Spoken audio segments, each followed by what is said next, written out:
xamante ni li mu doon inondé ak néew bariwut mais par contre waa Arona ziar naa la par contre Promoville bu mu ñëwee fi nga xamante ni mu ngi doon inondé tuuti nga xam ne ko am ay 30 minutes une heure temps après ndox mi suuf bi naan ko dañoo ñëw def fa ay seen tali karo yooyu noonu sans autant que ñu prévoir ay canalisation ce qui veut dire quoi ils ont fait exprès parce que ay milliards lañ ci dugal tey techniciens et ingénieurs ñoo fa nekkoon mais da leen a contracté en réalité yenn société ñoo defar ñoo porté Promoville bi ce sont des Chinois qui ne respectent même pas amul lu respecté ci environnement bi te ku ne xam ne nit tey boo ko jëlee ngulu si ko non seulement da ngay déformer environnement bi da ngay déformer li nga xam te ni moom mooy nature bi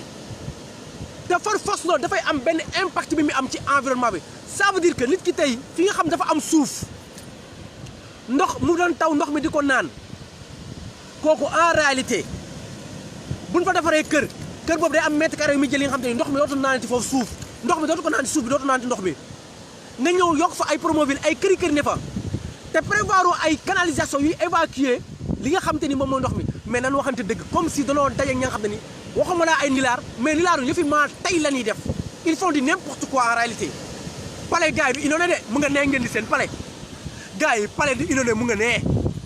ñoom du mës a inondé Macky Sall du inondé Marème Faye Sall du inondé Moustapha Niasse du inondé parce que ci oto doon dëkk fa mu gën a neexee fa mu gën a seddee fa mu gën a amee jàmm ñu leen di sécurité ay gendarme dafa taxaw tous les jours mais par contre ñun ñi nga xamante ni en réalité ay doomu ndóol lañ ñun ñooy fal ñoo ñooy rey suñu bopp tey ñun ñoo subir affaire yi loolu nag lan lay tekki ne il est temps que sénégalais yi ngeen am fit ñeme ñu changer les choses il faut qu'on ose changer les choses bu nu ragal changement bi parce que booy xool Senghor Abdou Diouf ba ci Laye Wade ba ci Macky Sall pareillement ak consort ak ñi nekkoon ci gouvernement bi ñoom ñëpp a yem sans exception même vision bi leen am ci les sénégalais dañu jàppee ay xar genre comment nu ñu jàppee ay xar mooy genre dañoo jàpp ne ñoom élection bi waaj ñu ñëw jël suñu xaalis may ñu ci ay 5000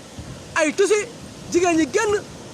gars yi tëgg ay nen ñu yuuxu ñu fal leen 2 jours 3 jours nga déggee scandale te kaay ma xamal la scandale yi ngay dégg yëpp ñoom ñoo koy def sàcc fi 94 milliards sàcc fi Cheikh Omar Anne ñëw sàcc keneen ñëw sàcc Mbaye Prodac ñëw sàcc terre bi ñu sàcc ko surfacturé ko nga jël berté bi nga xam te ni amul benn njariñ ñu defaat ci 300 milliards de francs CFA les jeunes sont là à sommer jeunes yaa ngi sommer mais dama leen di laaj en réalité loolu kañ la ñuy jël décision ñun changer les choses les jeunes ñu changer les choses gis nga dëgg bu neexee yàlla ñi fi nekkoon ak ñin àndal ak ñin bokkaloon màggandoo ak ñoom wallaahi buñ baaxoon Macky Sall tey du def lii même formation politique la am ñoom ñëpp a yem même formation politique les gars il faut que ñu oser changer les choses mooy yoon parce que tey jii nan waxante dëgg ñoom bu ñuy lotiser nit ñi xam nañ ne fi ñuy lotiser nit ñi ay jaune bleu la xam nañ ne fii day inondé yoonu ndox la ñu doon fa lotiser ay nit yemuñu ca de non seulement ñëw dóor ca ay tëli yi non seulement entreprise sénégalais defal ko ay chinois ak ay autorités ñu ñëw defar ko rey suñu ndaw yi jël suñu xaalis lekk ko bu fee dem defal ñu ay tëli yi bon duñ ci prévoir ay canalisation pour nit ñi mën a am jàmm non en plus duñ ci yem de ba pare boo génnee di ko ñaxtu ñu jël ay gendarme teg la mate la wulli la ba nga nooy nepp en réalité sénégalais ñoo war a jël seen responsabilité mature pour mën a changer les choses muy police bi di doon ñu ñoo war a jóg pour changer les choses comment on peut changer les choses les gars mooy lan mooy ñi fi jotoon a nekk ñu supprimer leen teg leen nële mënuñu wala boog buñ mënee dañoo respecté wul bu dee mën nañ dañoo fonkul Laay Wade fii la nekkoon créé ay milliardaires yi nga xam ay sàcc lan nan waxante dëgg te dee Macky Sall di def même chose ñi xoolal ñi jaaroon ci formation politique laay wi ñëpp a yem ñu jaaroon ci formation ak politique Abdou Diouf ñoom ñëpp a yem ñu jaaroon ci formation Senghor ñoom ñëpp a yem kon donc damaa jàpp ne dafa jot sénégalais bi changer les choses gars yi Sénégal lan la war a mën a manqué ba sénégalais di ndóol lan la Sénégal mën a manqué ba sénégalais di dund ci ay inondation lan la Sénégal manqué ba sénégalais bu xëyee du am nu mu fajoo lan la sénégalais bi manqué ba ndaw bi du am xëy ba mujj gi day agressé les gars amul sens en réalité Issa ok yaa ngi ci biir ah ok Issa yaa ngi ci biir Arona maa ngi ñëw ci yow ñu ñoo far ah les gars mais dama jàpp ne man il est temps man dama jàpp ne il est temps sénégalais yi xool li nga xamante ni moom mooy lu yoon sénégalais yi dañoo xool seen avenir c'est important parce que tey gouvernement bii fi nekk ci ay futilité rek lay def suñu xaalis ay ñàkk fayda rek lay dugg suñu xaalis nga xamante ni de A à Z amuñu benn importance benn njëriñ amuñu ko suñu waxee ñoo ne infrastructure yi nga xam ne mënuñoo évacuer sax ndox ci ana jam ñaaji bu ñu wax tey jam ñaaji tey moo gën a taa jam ñaaji moo gën a taa moo gën a inondé quand est-ce qu'on va prendre nos responsabilités pour faire changer les choses pour faire évoluer les choses les gars ci lan la ñuy divertir mooy ay chef de l'opposition pour que lan pour réduire opposition bi en néant réduire leen en zéro loolu est-ce que ñun war nañ ko accepter les gars il veut dire que sénégalais yëpp a yem kenn baaxul parce que ñoom dañoo xam ne bon nañ jubuñu dëng nañ ba tax raison pour laquelle moo tax new génération bi ñu bëgg leen a sacrifier parce que man dama ne tey sénégalais yi gisaat nañ encore une fois plus ñu doon dund gisaat nañ ko sénégalais yi gis nañ ko buñ fàtte ne tamit tey lii ñuy dund ñun sénégalais yi ñoo ko teg suñu bopp parce que ñoo doon encaissé ay 5000 ñoo doon encaissé ay tissus ñoo doon tagg ñoo doon gën ci réseaux sociaux yi di ko tagg di ko féliciter di ko encourager ñun ñoo ko jox 58% buñ ko fàtte gars yi Diourbel musul taa man Diourbel ba ma dëkk musul taa tey Diourbel dafa taa ba ndox bi yem fii suñu waa kër musta taa gars yi Sénégal yëpp pareil Promoville bi fu mu jaar fu ne rek yàq na fa ànd na fa inondation te pourtant dafa waroon na ñëw defar mais quand est-ce que la ñuy décider ñu changer les choses parce que en réalité danoo bëgg a rey ñu génération bi parce que lii rek war na leen jox leçon inondation bi war na leen jox leçon scandale yi fi jot a am passé war na leen jox fournir ay leçons yu doy sëkk ak barke gars yi Macky ba mu toogee ba léegi xool leen njombe yi mu fi def na leen lim ñëw njombe yi gars yi njombe yi bari na de est-ce que man sax dinaa arrivé pour mën a lim njombe yi est-ce que man dinaa mën a arrivé pour mën a lim njombe yi en même temps gars yi ma continuer déema dugal Arona ñu continuer Arona yaa ngi ci biir aussi en même temps waaw di la wax aussi tam Cheikh yaa ngi ci biir en même temps gars yi njombe yi dafa bari ba mënatuñ koo lim gars yi 29 milliards yi day nul day rees ci Mame Mbaye Niang mënuñu ci dara yéen nga may dégg gars yi 5000 milliards yi Aliou Sall yi day rees farki Rasulullah ndax lan lay reesee parce que sénégalais jël ñu seen responsabilité pour à ce que mbir mi leer gars yi 94 milliards yi day rees parce que sénégalais jël ñu seen responsabilité gars yi 1200 milliards yi ñu def ci suñu TR bi su facturé ko gars yi day rees gars yi suñu pétrole bii ñu jël ci géej gi ak suñu ak suñu gaz bi suñu phosphate bi suñu fer bi gars yi day rees ndax jël ñu suñu responsabilité en réalité pour faire évoluer les choses pour dire non gouvernement bi dafa doy wax ji loolu la inondation yi ma ne gouverner c'est prévoir yàlla xam ne ku mënta gouverner prévoir inondation prévoir catastrophe pendant 10 ans minimum 10 ans kooku mënta gouverner bay xalaat ne sax dina mën a jox jeunes yi ay comment dirais-je liggéey nan waxante dëgg buñ demee tey ba Sénégal ay nit di ñàkk seen bakkan ci inondation ay nit di nelaw ci bétti waxuma la sax ñàkkum xëy bi de mais nit ñi seen kër fees ba amuñu fu nu fanaan ñu koy réclamer ay police di génn tax ndax tey moo am Kër Massar waa Kër Massar génn di ñaxtu gars yi ane leen ay policiers gars yi commencé leen la dóor pour que ñu delluwaat ci kër gi ñu xuwaat ci biir taataay en réalité pendant ce temps nag Macky nag mu ngi fee ne inondewul ñoom Khalifa ñoom Moustapha Niasse ñu nga fa ñee ñu nga fa ñoom taawuñu dara dalu leen ñun ñoo ci patauger en réalité léegi nag ñun kañ la ñuy jël suñuy responsabilité gis nga mbir mi xam ngeen lan la nan leen changer les choses pour mun koo faire évoluer ndax tey man damaa gis ne ay chef de l'opposition bi lii ñuy def yëpp dañuy xool lu ñuy defee passation entre ñoom moo tax ñun sénégalais chaque jour même affaire la ñuy dundaat gis nga lu ñu dundoon 2006 même inondation yi doon dund 2007 ba 2019 bii may wax yéen ba 2020 même inondation yi lañ dundaat dara changé wu ci dara soppeeku wu ci les mêmes choses même pratiques yi lañ dund même chose lañ dund ndax booy xool ñoom booy xool ñoom en réalité may leen ma dugal Issa ñëwal maa yaa ngi ci biir Issa s'il vous plaît yaa ngi ci biir booy yaa ngi ci biir non moom moo war a dugg yaa ngi ci biir Issa dugal booy xool en réalité gars yi booy xool depuis que 2019 ba léegi may waxe yéen ba 2020 ba 2006 même pratique bi la ñuy dugg ci ay dil yu yéeme lañ jël def ko ci inondation di ci cob xaalis comme c'est pas possible amuñu ci ngor amuñu ci rusu léegi nag comme que ñoom mënuñu tële leen li ñuy cherché def moom mooy lan comment faire pour éliminer les sénégalais yi nga xam te ne dañuy woote rupture comment faire pour éliminer sénégalais yi nga xam bu ñëwee yaa ngi dégg ok Issa maa ngi accepté demande bi Issa c'est accepté yàgg na Issa c'est accepté yàgg na demande bi c'est accepté yàgg na Issa yéen a ngi dégg nan la ñuy def ñoom seen pexe ba mën a jël sénégalais yi nga xamante ni ñoo nar a andi changement pour sacrifier leen ñoom def passation comme si ndeysaan ku yor bureau comme si directeur bu bees la ñoom def seen passation seen biir entre eux du mujj fenn parce que gars yi bu ñu waxantee dëgg soo ko waxee ñu ne da nga koy wax pour politique wala dara mais en réalité gars yi fàtteegun li nga xam mooy sanc Thiès yi xaas bi ba tey leerul protocole de Rebeuss kenn fàttegu ko bu élisée bi bu bees bi ba tey pareillement boobu itam duñ ko fàtte mais du nii tax nañ ko wax à chaque fois il cherche à éliminer les gens comme Sonko il cherche à éliminer les gens comme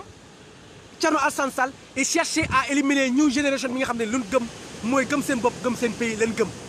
moo tax ñuy dugg ci ay débat yi ñàkk fayda naan ay chef de l'opposition ñàkk fayda mënu ko weesu parce que ñoom même pratique bi leen amee wax leen ma ñoom bi ñu ñëwee ba léegi lan lañ changé par contre tey beneen bi ci topp mooy ñu bëri tey ñu ngi jël ñi nga xam ne ni mooy chef religieux yi di leen ŋàññ mais chef religieux yi gars yi kenn impliqué wu leen ci session dëkk bi benn parti laa gis bu taxaw ñemee taxaw ne chef religieux yi na leen dugal ci Sénégal institutionnaliser leen ba jaar leen yoon dugal leen ci session dëkk bi muy benn parti muy Pastef parce que ñun moom leen gëstu moom leen gis amul beneen parti bu ko osé gars yi jël leen di leen utiliser rek Pastef ñëw ne leen man d'après lu ma lire ak lu ma gëstu gis Pastef na ñoom dañoo am envie def quatrième pouvoir ba nga xam ne ni ëllëg ñoom dinañ mën a nekk régulateur social ëllëg ñoom dinañ mën a gérer dëkk bi nga xam yu mel ni bu amee wala ab président bu mel ni Macky Sall nga xam seen métier dong ne fa lu sàcc ah ñu mën leen taxaw ne leen arrêté leen waaye tey kenn dugalu leen ci gestion dëkk bi moo tax gis nga tey sénégalais yi lu ñu dund en réalité te ñoom dañ naan pat te bu ne pat sénégalais da leen di accuser leen ñoom ay complices lañ en réalité gis nga dama ne génération bi ba njëlu suñu matuwaay changer les choses kenn duñu ko defal les gars amul kenn ku ñu koy defal amul kenn ku ñu koy defal ñu ñoo war a jël suñu responsabilité changer les choses parce que koo jox 750 milliards mënu defar canalisation saa waay yu Cambérène rek kooku est-ce que mën na waxuma pendant lors des élections mu ñëw taxaw nañu dinaa jox jeunes yi 3 millions d'emplois gars yi 3 millions d'emplois yooyu dafa mujj nekk 3 millions jeunes yu ñu rajee en réalité 3 millions jeunes yu ñu rajee parce que pendant Covid-19 bi ils ont dit que benn entreprise bu mu dàq benn jeune boo demee ci intrant yi nga xam te ñu ngi Sénégal di rey jeunes yi intrant yi dañoo dàq jeunes yëpp moom moo am ñëpp leen dàq loolu moo am man dama ne xaw ma sénégalais bi moo bëggut a changé xaw ma sénégalais bi moo ragal changement man la question boobu laay posé wu pourquoi mu ñëw oser rek changer les choses ñeme ko ba mu saf sap Arona plusieurs fois accepté naa sa demande yaa ngi ci biir gars yi accepté naa seen demande yéen a ngi ci biir Arona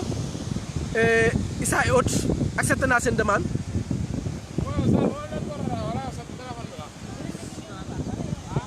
Arona ak Issa yéen a ngi ci biir accepté naa ko ok Issa accepté naa ko maa ngi ni accepté naa ko yàgg na xam naa problème mu réseau bi la et tout kon donc dafa jot les sénégalais jël seeni responsabilité parce que tey jii sénégalais depuis que Macky Sall nekk ba léegi amul keneen ku ko ñemee wax déet ku dul Sonko moo ñemee taxaw Sonko rek moom mu ñemee taxaw ne leen arrêté Sonko moo fi taxaw di dénoncer les choses mais tey jii complot la ñuy def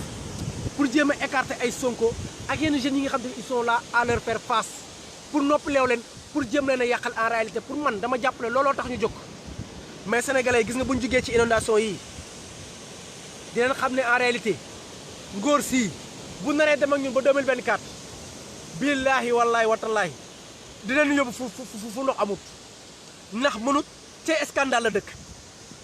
bu dëgg neexee yàlla ngóor si mënut ci ay ndox ci ay mënut ndax fekkoon mën na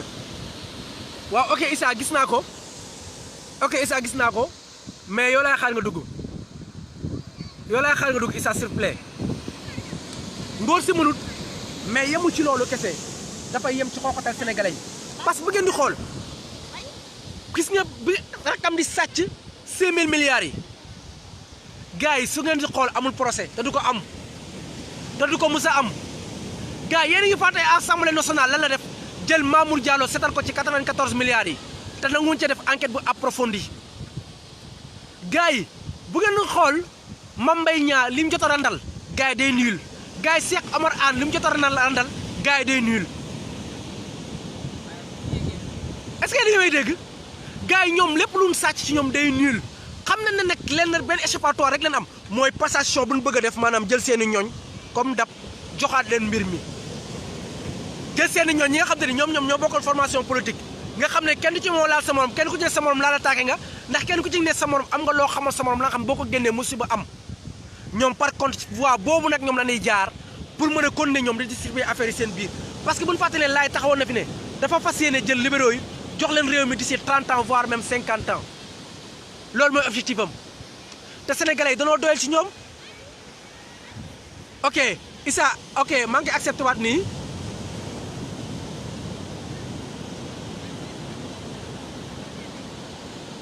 ok Issa accepté naa ko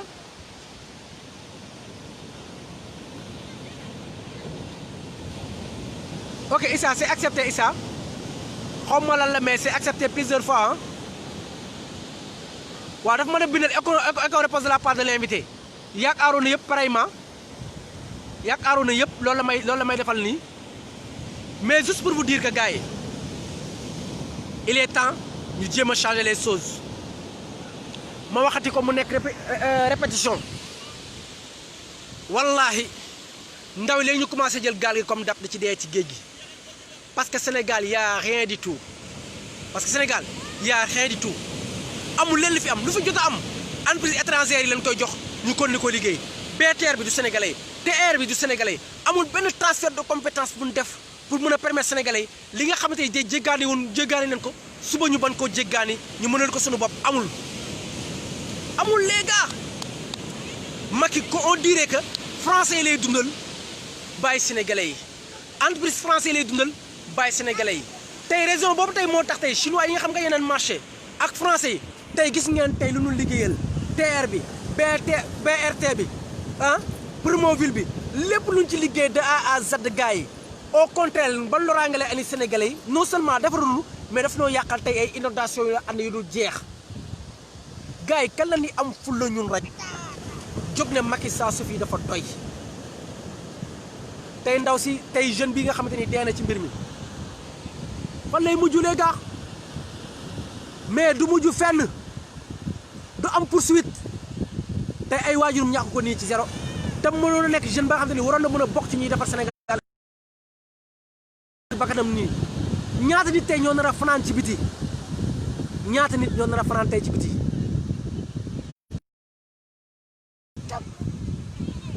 du jeex tey jii ñaata nit ñoo nar a toog suba buñ xëyee duñ mën a liggéey pour am dépasse bu andi seen waa kër du jeex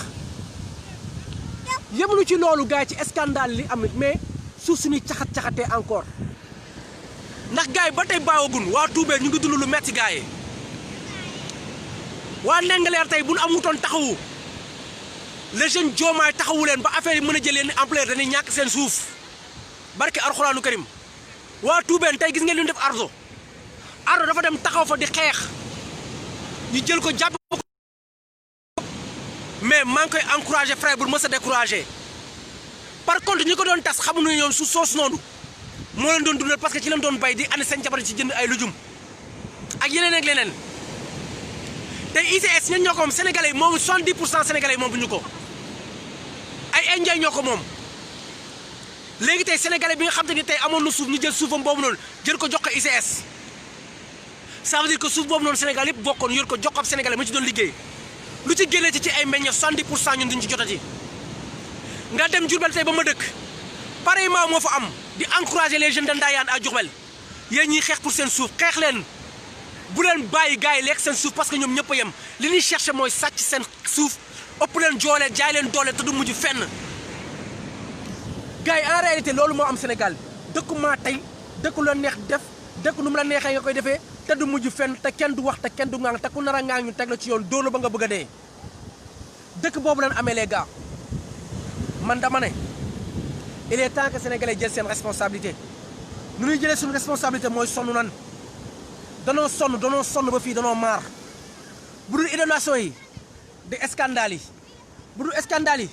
di sàcc yi bu dul sàcc yi di jël suñu suuf di ko nangu ci ñun doole bu dul doole yi di ñàngum xale yu ñuy yàq bu dul ñàngu xale yi di jël nit ñi di leen dóor bu dul dóor yi di télé bi ñuy jël di arnaqué safoor yi maanaam Sénégal mooy dëkk ba nga xam te ni je m'en foutisme pur et dur la waroon a tudd maanaam au lieu que ñu ko tuddee Sénégal je m'en foutisme la waroon a tudd seen je m'en foutisme la waroon a dugg en réalité parce que dëgg bi mooy lan moom mooy Sénégal bi lu nekk xamuñu ban Sénégal la nekk en réalité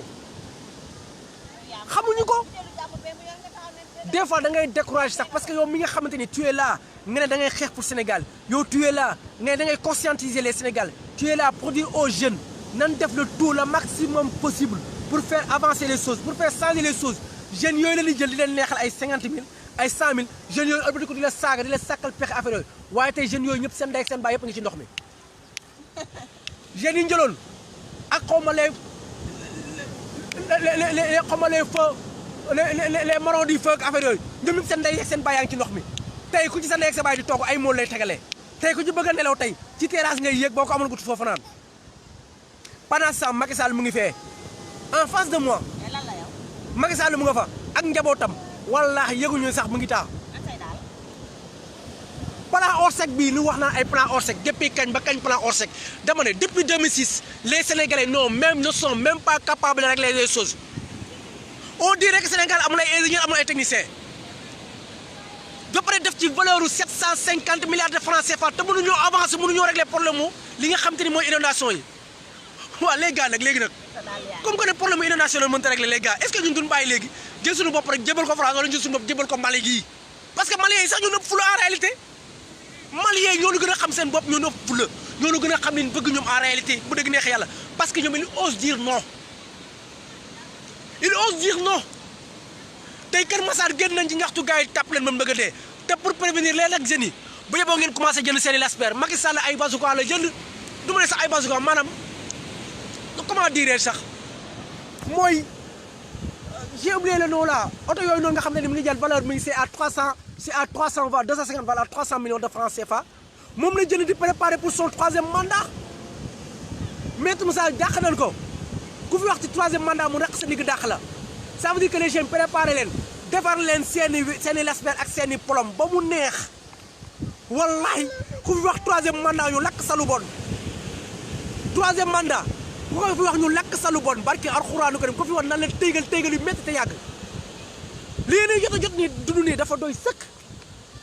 kon ñun mënuñoo accepter ci troisième mandat te bu doon deru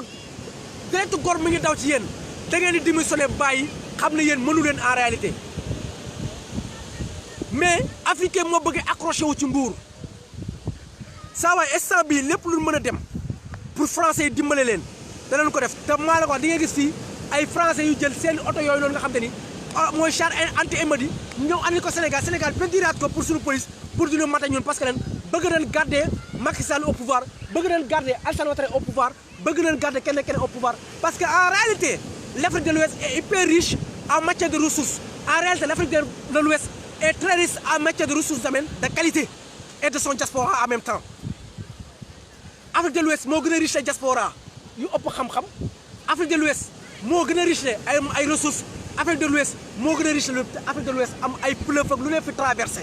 manqué wuñ pratiquement rien du tout moo tax ce qu'ils cherchent moom mooy mettre leur préfet mettre leur fils de excusez-moi gars yi mënu ma wax le mot bu grossière boobu noonu mais mettre le putain de préfet au pouvoir et continuer à les soutenir c'est ça qu'ils cherchent ñoom en réalité loolu la di chercher mais maintenant mooy frère dafa jot ñu changer les choses ce sont des non sérieux ce sont des gens yoo xam tekkiwuñ dara si on ne prend pas nos responsabilités de changer les choses rien ne va changer à notre place gars yi dafa suñu l'expert yoo suñu problème ku fi laaj troisième mandat ñu lakk sa lu bon toj sa lu bon ba ngay xool benn place moom mooy lan war a def barke alxuraani karim nit ñaa ngi fii di bëgg a dee barke alxuraani karim ñëw leen secteur Thiaroye Parcelles Assainies ak autre gis ngeen gars yi route nationale bi lu mu def coupé mais ñun ñooy jeunes yi ñoo war a jël suñu responsabilité les gens ñun dañoo wax ñun activistes yi ba tey la wax dañoo gëstu woon sénégalais yi ba tey la gëstu wax ñun ñoo war a jël suñu responsabilité parce que les gens que vous voyez ce sont des fils de pute par excellence non sérieusement les gars parmi vous kan moo ci yaakaar suba nga liggéey ah gars yi lan ngeen di def sañca dóor wala taxel par rapport ak seen jàng ban jàng leen leen jàngal jàng bu leen am nga leen gars yi yow bac d'office leen saa waay ay maîtrisards yi ñee ci dëkk bi di tax wàllu nga naan ma bac ensuite formation yi bu ñu la formé qu'est-ce que tu sais faire formé wul la scientifiquement techniquement formé wul la ci loolu théoriquement lan la formé te li lay formé théoriquement teg les logistiques qu'il faut pour que mën cee génn ah musoo pratiquer tey boo amoon tey nga jëm université yow boo demoon université am sa benn idée am loo war a def yow en réalité am sa projet innover benn affaire inventer benn affaire amul benn budget bu disponible bu la mën a allier yow nga kon ne def ay recherche loolu nga mën a kon ne mu jariñ Sénégal jariñ Afrique ba pare en même temps jariñ état bi ba pare nga mën cee jàppale fi recruter ay jeunes amul ça n'existe pas lu ñu lay jàngal ba nga juddoo ba léegi est-ce que mën na la jàngal sama am Cheikh Anta Diop Cheikh Ahmadou Bamba lu la ci jàngal benn chapitre lu la jàngal ci Baye Niass benn chapitre lu la jàngal ci keneen ci benn chapitre Lat Joor lu la wax dañ la bañal ko ba doon yàq dara Lat Joor ne la Lat Joor dañ ko doon balu ginnaaw ah lépp kañ ko koy jàngal primaire mais boo ñëwee ko rek duñu lay jàngal ay Descartes ak ay Platon waaye vous ne croyez pas que il est temps ñu jàpp ñu nekk fa leen nee moo juruq bee ñuus leen ba ñuy xool benn place ñu xam ne ñun du seen i mbóot vous ne voyez pas ça gars yi préparé leen seen i lance-pierre xoolal weñ ñi suude leen ko mu def nii nga xam pneu anti-char bu ci jaar rek bënn préparé seen i consommation ku fi laaj troisième mandat ñu lakk sa lu bon gars yi les gars le Sénégal a tout Sénégal moo gën a riche Dubaï Sénégal am na zircon Sénégal am na pétrole Sénégal am na phosphate Sénégal am na fer Sénégal am na gaz gars yi Sénégal lan la manqué en réalité léegi dama leen di laaj ñaata yoon la ñuy xëy ñun suñu bàyyi di wër dépasse muy të la majeure partie yéen ñi bàyyi nañ jàng ku bàyyiwul jàng da ngay jàng ñu orienté la nga demaat université ñëwaat qu'est-ce que tu vas faire là-bas inondation yi nu ñu koy dundee ah c'est du n'importe quoi moo tax bu ngeen demee les gars au lieu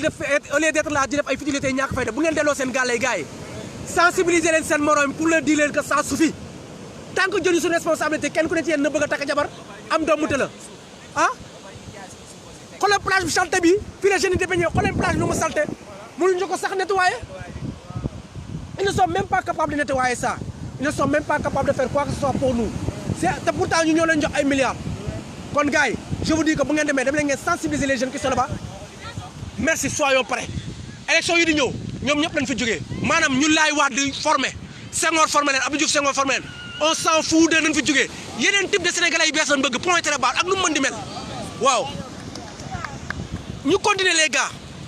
c'était juste des jeunes qui passaient c'était des jeunes qui c'est toujours comme ça pour nous man je suis un peu malade su ma gisee sax ngeen xam ne temps yëpp sama yaram neexul mais en réalité tous les jours ni la ñuy def suñu liggéey ñu ngi dox ci tàgg dëkk bi di wax ay jeunes danoo dem ba nit ñi jàppee lu sax ay dof mais yàlla xam ne tey gis naa sama dëkkandoo ba nga xamante ni ordonnance la soxla 20 000 francs mënu koo fajoo ndax bu ko fajoo problème am moom mooy lan suba du dépasse u inondation ñëw yokkuwaat ci te suba bu xëyul Ndakaaru xuus wala mu dox du am lu mu joxee dépasse ñàkk fayda nag mënta weesu lii ñuy dund ñun sénégalais yi ñàkk fayda mënta weesu lii ñuy dund Aliou Sall sàcc sunu 6 000 milliards mu nar a nul Cheikh Omar Anne sàcc mu nar a niil Macky Sall ci dundam yëpp boo convertiroon maanaam lu mu jot a liggéey fay ko nga convertir ko billahi wallahi watalaay matul milliard Macky Sall def déclaration ay kër ay uston ak ay kër ay fii ay toog plus de 8 milliards ñun on est là à les regarder nangoo doon téléspectateur na la nekk ay doomu raam yi nga xam ngeen jégal ma ci kàddu gi dañuy toog ñun jël suñu billet di leen ko jox ñoom ñuy dund ñun ñu toog di torox ñu toog fi ñu toog ñun di torox en réalité quand est-ce que l'on décide de changer les choses ñun danoo génn wax a wax combat boo gis ñu nga ca Orange mi ngi fi di arnaquer les Sénégalais Tigo pareillement muy firi di arnaquer les Sénégalais Sénégal amul dara ci dëkkam lu toog napp suñu géej gi ñëw jël jën coob tëdd nelaw pointé baar suba nga xëy utiwaat 1000 francs ñuy exploiter suñu jeunes yi di exploiter suñu ressources yi di exploiter suñu intelligence di exploiter suñu force man damay dem ba ne est-ce que ñun sax jar na ñuy waxati les gars ah Issa ah Guy Marius Sagna ka Abdou Karim est-ce que ñun jarati na ñuy wax en réalité xoolal jeune bii nii tey di ma saaga léegi di may wax ak yéen ñu koy wooye ab xaw ma rim ka xaw ma naam di ma saaga ci ay publication yu ma defoon saaga ndey je vous dis te alors que jeune boobu noonu yàlla mii ma tiim xam ne suñ jàkkaarloo woon du ma saaga mais amul sens suñ jàkkaarloo woon dama koy wax dëgg même bu may doon ay arrêt mën naa koo lem mais loolu amul sens dama koy taxaw sensibiliser ko waxaat ak moom mu delloo si xelam xam ne Sénégal ñoo ko bokk en réalité gis ngeen bu ngeen bëggee dëgg-dëgg man sama famille bu ndaw mu ngi nii sama famille bu ma jot a am as néew sama famille bu ma am bu ndaw mu ngi nii su ma sañoon duñ màggee dañuy jàng bu normal à égal conscient ak waa États-Unis dañuy am xëy dañuy am wér-gu-yaram dañuy am jàmm duñ manqué dara mais ñun dañoo dem ba xam ne ni sax bëgg duñ dugg ci les choses techniques parce que dañ koo wax ba maar et su nekkee fi léegi di wax ni ñu génne booy dañoo réew booy dañoo bëri lu ñuy critiqué booy dañoo bëri lu ñuy kaas booy dañoo bëri nang waaw booy bëri lu ñuy kaas ak lu ñuy critiqué waaye tey booy am nañ dëgg de yéen ñëpp ngi tëmb yéen a ngi tëmb ba mu saf sap barke Rasulullah en soxna si mu ngi tëmb bu baax ñëpp ngi aj seen i mat la en réalité di ko aj muy tëmb bu baax a baax gars yi xam nga leen di andil ay moto pompe la leen di andil def ci carburant quelque temps carburant ba jeex ngeen toogaat di waaye di te ba tey mu ngi xiin ça veut dire des gens yi nga xam ne nee nañu gouverner waxuma la ci ay cadre économie waxuma la ci cadre politique monétaire waxuma la politique souverain bu ñu war a am waxuma la politique yu ñu war a am ci suñu ressource waxuma la politique jeunesse bu ñu war a am waxuma la politique formation bu ñu war a am waxuma la politique bu ñu war a am mais politique assainissement sax mënuñu koo assurer maanaam politique gu canal mënuñu ko assurer gars yi Sénégal canal mënuñu ko defar Sénégal mënuñoo defar canal est-ce que yéen a ngi may dégg bu baax Issa boobu ba tey maa ngi koy accepté ñaasi topp ña ñëpp maa ngi koy accepté mais c'est pas pourquoi demul je suis là à accepter tous les demandes ñaasi topp mais boobu ba tey demul kañ la ni ñun gars yi les gars partagé ku bëgg a dugal ñu waxtaan kañ la ni am fulla ak fayda changer les choses xam nga inondation na am tey suba xam na ni amar xiif buñ jógee ci xiif feebar yi dal nu buñ jógee ci feebar yi nattu di gën di metti gars yi di gën di jaaxle en réalité monde baa ngi avancé sans nous bañ nañ ko ñoom ñu ngi bañ nañ ko boo demee ci les occidentaux les pays les plus développés ñu ngi dem bay imaginer benn gouvernement unique benn gouvernement ba xam mooy yor àdduna bi yëpp di ko gouverner ñëpp topp ci boobaa nag day am ay sujet 1 ak ay sujet 2 ñun nag xam naa moom ñun moom ci ay sujet c'est mille unième la ñuy nekk en réalité monde baa ngi avancé di dem di ñu ba ñun on est là à di détaillé ci ren ay ñàkk fayda ay chef de l'opposition ay nangam kër waa dañoo wax ne dëgg ñi ni wax chef de l'opposition bi ak ñi fi nekkoon ñoom ñëpp a yem nan ma wax ñoom ñu fi jaar rek kan moo ci set kuñ ci mës a takkal sàcc nga ne benn xalifa bi leen amoon yaa ko wax benn xalifa bi leen amoon ak beneen nayim bi xalifa bi moo nekkoon kan Senghor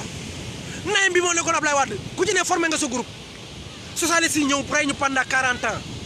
li ci des Laay Wade ñëw encore rendi waat nu ba pare élément Laay Wade ñëwaat di nu rendi de changer les choses les gars gis nga suñu amul suñu fulla jaam la ñuy nekk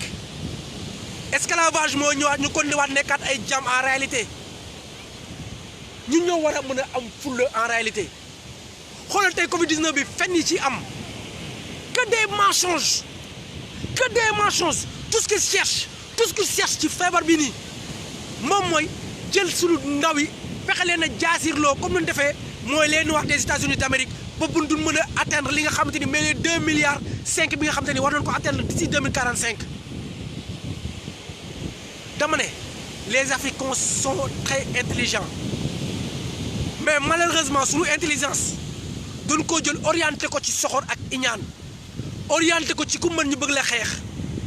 gars yi ñi fi nekk mënuñu billaahi Macky mënut Macky ñaata at la fi toog les gars mënul régler inondation yi ndax inondation booy xool jamono daal bi ñu commencé 2006 de 2006 ba 2010 4 ans la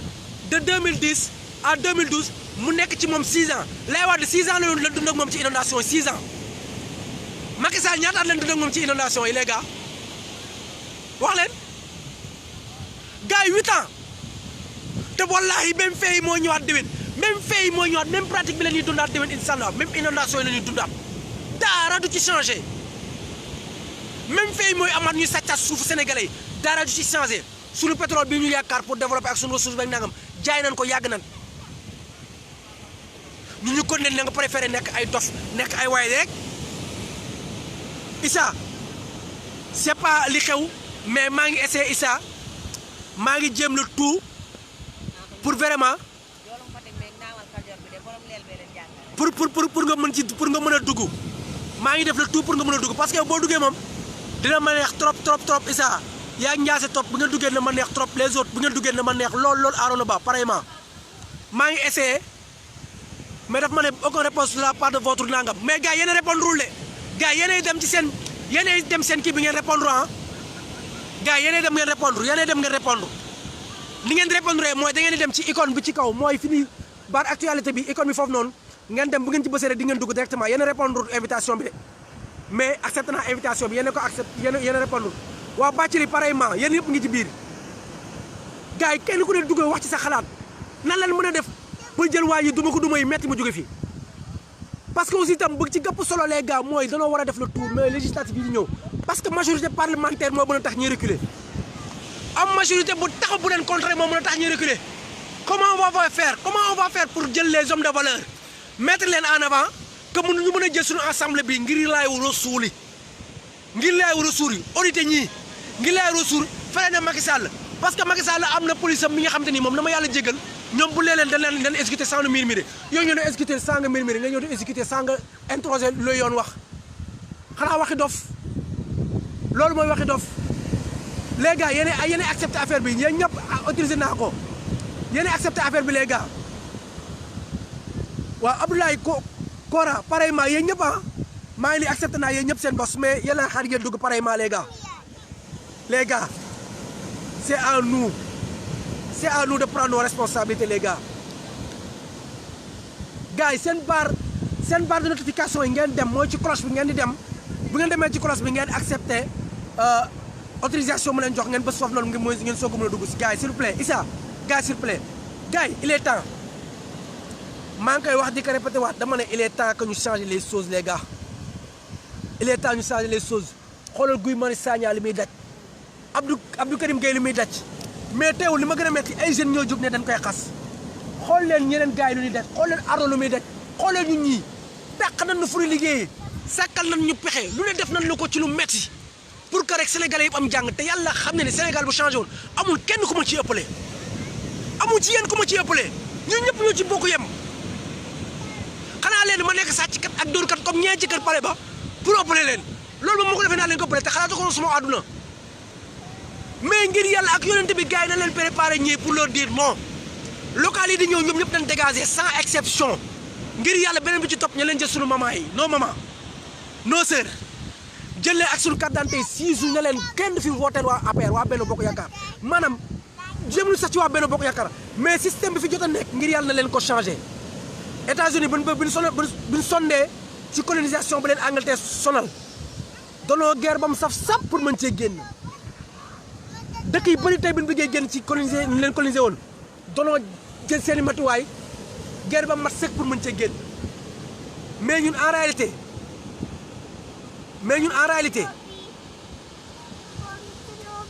Issa accepté naa ko yaa ngi ci biir mais ñun en réalité lu ñu def mooy ñun danoo toog di xool nit ñi lu ñu def baax na ñun danoo xool di leen bàyyi lépp lu ñu def baax na ca amuñu matu changer les choses gars yi Sénégal lan la manque bu dee diaspora bu taxaw Sénégal am na ko bu dee ressource bu baax Sénégal am na ko gars yi bu dee nit ñu digne billahi Sénégal am na ko mais li ma métti dañoo bëgg a jël ñëpp def leen ci même sac bi ne Sénégal yëpp dañoo indigne xam nga ne ñàkk fayda mënta weesu jël suñuy 750 milliards de francs CFA jël nit na ko jël ko am fajal suñuy soxla ci inondation yi les gars pendant ñaata at ñuy répété même chose di ko dund pendant ñaata at ah non c'est rien commun ñaata at kan la ñuy jël suñuy responsabilité tey ñu def ay dina ay chef de l'opposition yu ñàkk fayda yooyu noonu lépp lu ñuy cherché mooy wax ji nañ ko wax te dee ñoom lu ñuy cherché rek mooy jël ku mel ni Ousmane Sonko jeune génération bees ba nga xam ne ni faalewuñ tubaab rusuñu tubaab gëm seen bopp leen def jël ñooñu sàkkal leen pexe jëlaat ñi laay waat formé waat ñu continué waat nekkaat ci même régime bi comme ça Idriss Seck bu paree jox Karim Wade bu paraatee jox Singeli bu paree waatee joxaat keneen même chose te même pratique yi leen am même vision yi leen am vision yi am mooy soriwul seen nopp yi même vision yi leen am ñoom ñëpp a yem booy leen bëgg a sacrifier en réalité ngeen duñ ko wax nañ ko wax de bu yeboo ngeen accusé ñu leen neex ay politiciens lan ñi leen mel accusé leen lu leen neex di leen ko wax on ne veut pas de vous on ne veut pas de votre gestion parce que jot ngeen fee jaar wane woon lu ay njublang képp ku fi jaar ci yéen rek njublang la wone kenn ku fi jaar ci yéen rek jubari la wone te kenn ci yéen mosu fee taxaw oser taxaw affronter mettre en cause franc CFA bi amul kenn ci yéen mosu fee taxaw mettre en cause franc CFA bi nga xam te ne mu ngi rey kenn ci yéen mosu taxaw oser mettre en cause entreprise française yi ñuy jël di ko jox sunu yenn marché yi kenn ci yéen mosu taxaw am fitu ne transfert de compétence su ma joxee marché sax moom mooy am waa léegi ñu gis ay jeunes yu ñemee taxaw wax loolu ngeen ne ñun duñ soutenir jeunes yooyu wallahi sénégalais doy nañ ci franc CFA sénégalais doy nañ ci suñu marché ngeen jël di ko jox entreprise étrangère yi sénégalais doy nañ ci suñuy sàcc may la ministre dafa waroon a mën a def toj sama doom ji taxaw porté ka plainte ministre de lu extraordinaire du privilège président du privilège du ma gën a métti boo la ngaa dee ñaan la secret d'état luy secret d'état ma jël sama kër jox la sama xaalis nga ne ma sa kër am na benn parti ba nga xam secret la di n'importe quoi secret défense leen rek laa ci secret d'état leen rek laa ci nangu nga ne ma secret défense lu jëm ci côté armement pendant ce temps man dina accepter ne waa loolu secret défense la loolu secret d'état la parce que la suñu armement la ñuy protéger pour am suñu secret comment la ñuy progresser mais di pratiquer suñu xaalis di ko dugalu fii wala faa ba pare naan ma ay secret défense su ngeen demee ay croisé affaire yooyu noonu ay secret défense amu fa de ay secret d'état amu fa lu président bi jënd añ sax dañ koy xam ma ne foofu nekk fa président du privilège logement sociaux ngay am comme ñëpp nekk fa ministre du privilège waaye fii Sénégal wax ma ne ministre sax mais PCA sax la saa waay privilège la booy dem sax gendarme bi dañ lay topp weew ñun ñëpp ñu wàcc télé bi jël suñu xaalis jox Sénat mu defal ñu suñu autoroute à péage ba ñu ne ko kaay nga exploité ko loo exploité nga moom loolu moo xam Sénégal genre yooyu noonu la ñuy defal jël suñu alal bébé lu salte lii yooyu tamit bébé jël alalu sénégalais jox ko nasaraan si ñun ñu continuer di dee wax ji gars yi xam ngeen lan la wax ji xam ngeen lan la gars yi lii raam te nag ba la jëm saa waaye xam ne ne mën a tut te bëgg na 3e mandat pexe mi nag mooy na leen defal suñu lance-pierre na leen defal suñu yat yu mool na leen defal suñu yat yu mool ak suñu lance-pierre defal suñu masque yu baax a baax defal suñuy mbuusu huile les gars defal suñuy genre ñoo xam ñu ko mën a modifier defal ko telle sorte que ba nga xam te ni auto police bu ci jaar pour nay bët jàkkaarloog ñoom ku fi laaj 3e mandat ñun wulli la ba nga nooy nip système bi incha allah 2024 dañ koy changé ci par A wala par B léegi nag ñoom li ñuy cherché mooy tëj gémmiñu Guy Marius Sagna tëj gémmiñu Abdou Karim Gueye tëj gémmiñu Ardo tëj gémmiñu Issa tëj gémmiñu Yaa Anta tëj gémmiñu Ndongo Diop tëj gémmiñu tous les activistes la ñuy cherché def xoolal tant pis def leen lu leen neex du nu noppi dañu leen ñu yóbbu ñu rëbës bu ngeen ñu yóbboo rëbës suñuy doom jël wala suñuy jabar jël bu leen sonn bu ngeen ñu dajale woon ñu ñëpp yóbbu rëbës suñuy doom jël ak suñuy jabar jël continuer di sensibiliser les Sénégalais parce que noonu la ñu éduqué noonu la ñu yaree loolu la ñuy xeexee pour le Sénégal te dañuy continuer xeex comme ça pour le Sénégal parce que suñu Sénégal bi jar nañu ko du nangu samba boy yu mel ni yéen xamu leen mënu leen ñëw jël suñuy milliards sàcc ko tey hôpitaux yi aloon sax hôpitaux yi sax dañoo inondé hôpitaux yi sax dañoo inondé les gars man vraiment da ngay toog ba dootoo bëgg ci Sénégal dara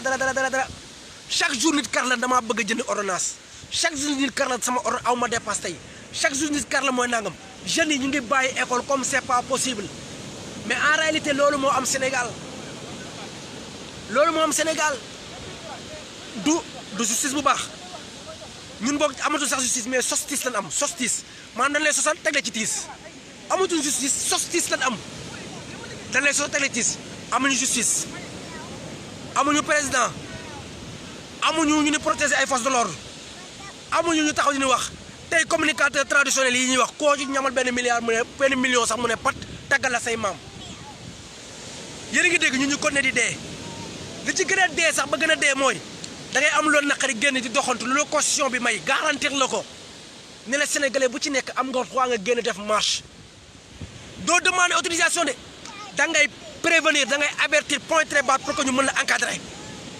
boo ko defee tey Sénégal ñu wuli la ba nga nooy ne la delluwaatal nga dugg sa kër dundaat ci inondation yi Sénégal lekk la am te ñi nii jox ñaa leen doo leen de ñooñu da ngay ko ci jàpp ndeyam ak bàyyam dóor ko ma bëgg a dee nga ñibbi fekk sa nekk sa bàyyi di ko dàmpaat muy les forces de l'ordre ñu ne yéen a yem kenn suñu salaire dépasse wut ay ñun ñëpp ay salaire yu bon lañ amee ku ci joxe dépasse suba doo joxe la ca des man Ndiaye sérieusement jarul parce que alxuraanu karim force de l'ordre bu ci am dépasse suba boo joxe ko ci weer yi bille abra weer yi dee nga lebuñ léegi nag non waxuma la sax dóor yi soxna si waxuma la dóor yi mais léegi nag bu ci gën a doy waar moom mooy ñoom seen jëmm bopp ñooy jàpp seen rakk yi wuli leen ba nooy nepp ne la bu leen wax ba pare ñëwaat naa sama rakk yi booy amoo foofu 1000 francs gaayen amoo foofu gaayen dëkk bi dëgër na quand est-ce qu'on va décider de changer les choses bañ a nekk ay golo Sénégal da ngay sàcc mu leew Sénégal amul justice loo am na justice sax xam nga justice bu mu am mooy danoo nekk ci royaume ci dëkk buur la nekk dëkk buur bu mu nekk moom mooy baadoolo bi bu sàccee tàngal ñu tëj ko rëbës fukki at Aliou Sall bu sàccee 6 000 milliards du mujj fenn au contraire dañu koy taggal maamam bu gazelle yi defar ay faux billets ñu génne ko ne daa feebar daa diabétique ay nit a ngay dee ca kaso ga rëbës ay nit dañ fay dee kaso yi sénégalais ñu ngi fa di feebar di dee te duñu am liberté provisoire barki Sëñ Tuubaa ah ñëwal nga jël sa bos non les sénégalais dañoo sonn grand ñun dañoo sensibiliser waxa ba maar li solution bi grand non grand yaa ngi ci denc ores moom lan mooy solution pour yow s'il vous plaît non grand s'il vous plaît non xam nga grand lan la xoolal tant que osé wuñ ko leur montrer que ñun ragalul on va faire face à eux mooy loolu mais tant que man ak samay morom ñu ngi leen di daw dañuy continuer ñeme duñu jàppee ay golo loolu la ah déedéet parce que dañoo accepté ñu moom ñu ñu bàyyi leen ñu leen ah waaw mais grand boo ci paree xam nga mooy lan bu la bindalee suba ordonnance hôpital Thiaroye boo fa demee nga xam ne billaahi loolu moo lay développé loo soit da ngay jox sa réew mi ku baax mu yoreel la ko soit nga jox ko ku la koy yàqal si merci ñu jox ko kan yow Sonko nga gis yow koo gis Sonko nga gis léegi nag par contre les jeunes ñëpp dañ ne Sonko xaw ma leen xamuñu ma mais par contre léegi nag xam nga bi lan la pour jël Sonko rek yàq pour jël Sonko rek ko léegi taalibe laay wax dégg taalibe Senghor yëpp a fiy jógee maintenant nag nag xam nga ñuy cherché ay chef de l'opposition pour jël éliminer ay Boy Sonko ay Thierno Alassane Sall jeunes yooyu nga xam am nañu valeur pour jël fee teg taalibe yu ñàkk fayda yi ndax ngeen seen bopp gars yi da ngaa bëgg a dégg mbëgg mu wax la jarul dem Gambie jarul dem Gambie ma wax la lu ndaw nga dégg politique moo lay wax nan ngay mooy yor sa politique de santé maanaam na ngay fajoo sa wér-gu-yaram su ko neexoon ñu xëy léegi nga yokk doon bii hôpital yëpp 50 000 boo xamul doo faj li jëntiwul la politique c'est vrai caaroy bi pareillement fa grand danoo jël juróom-ñaar téeméeri madame s'il vous plaît danoo jël juróom-ñaar téeméeri milliards ak juróom fukk lañ jël ne moom lañ defaree ay canalisation pour Sénégal de tout temps gannaaw déggoo lu ma la wax de juróom-ñaar téeméeri milliards ak juróom fukk lañ jël def ko ci ay canalisation pour Sénégal de tout temps Caaroy fa la nit ñi fanaan démb ci mbedd mi waaw wala déet laay waar waaw ci ndox mi la ñuy delluwaat mais gannaaw am na li gën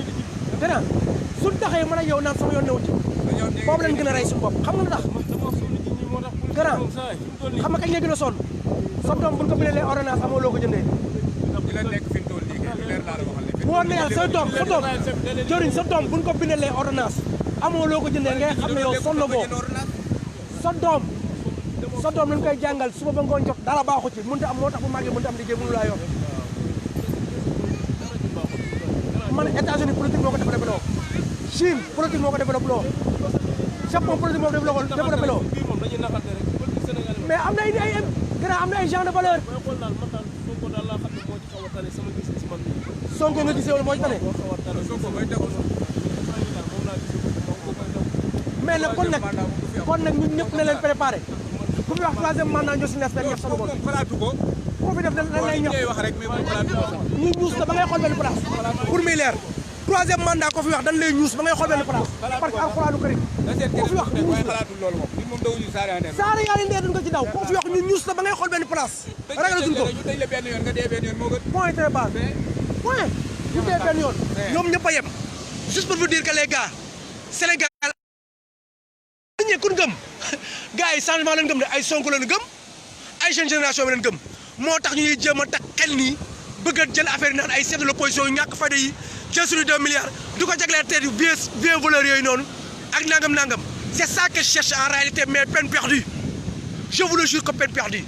les jeunes maintenant dañuy gis clairement les gens yi ma doon waxal ils n'ont pas fait les bancs ils ont compris l'enjeu comprendre na Sénégal fan la toll comprendre nañ enjeu bi xam nañ comprendre nañ li nga xamante ni moom la Sénégal rek yow moom la mérito mais malheureusement ce que je cherche à faire waaye sonn si naa sonn dama jël fa ma sonn maintenant ce que je cherche à faire mooy jël seen yooyu noonu nga xamante ni moom mooy des gens de valeur des gens yi nga xamante ni gëm nañ seen dëkk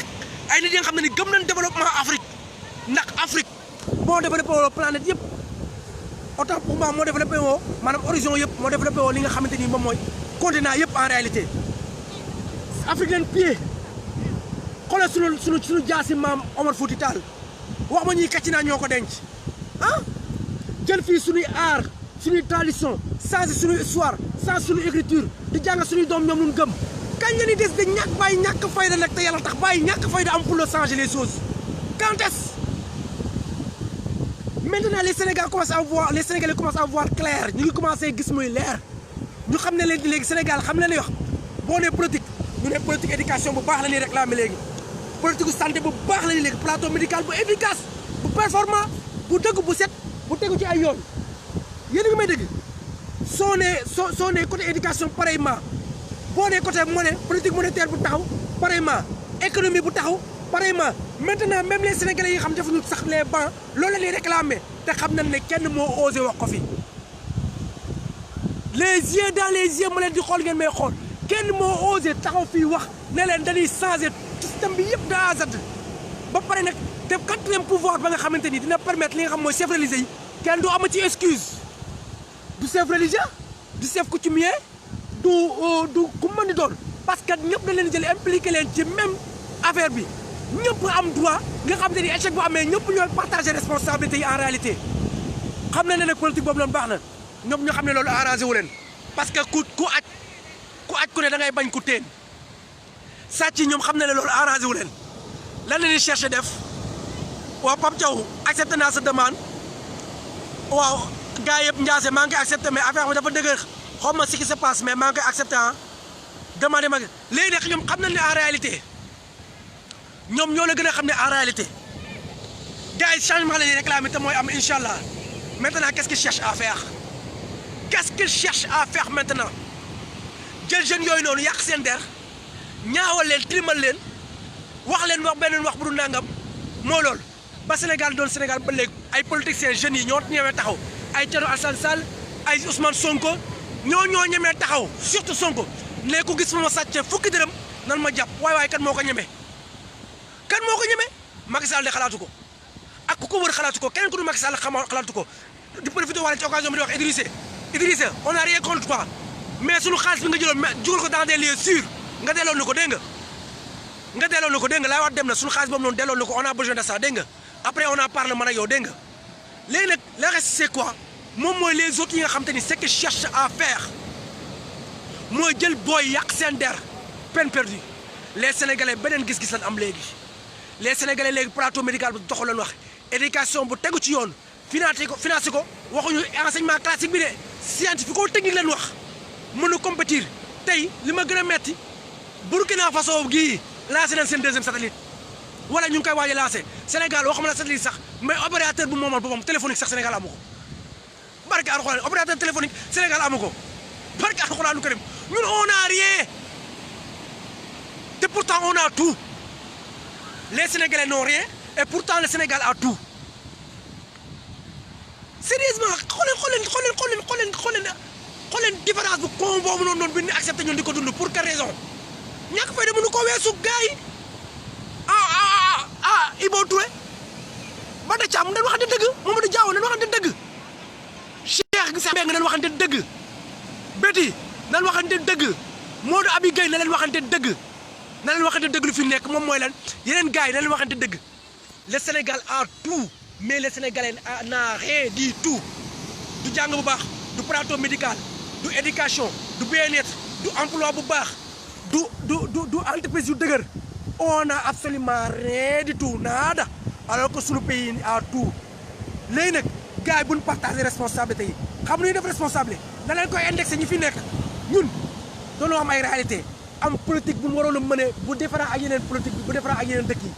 par exemple suñu jëloon chef religieux ñu impliqué leen comme ñu ko Pastef waxee man dama leen a gis xool leen moo tax ma leen soutenir à 100% nëbbu ma ko laaxuma ko muy quatrième pouvoir bi nga xam ñoom ñu ngi koy prôné gëm nañ ko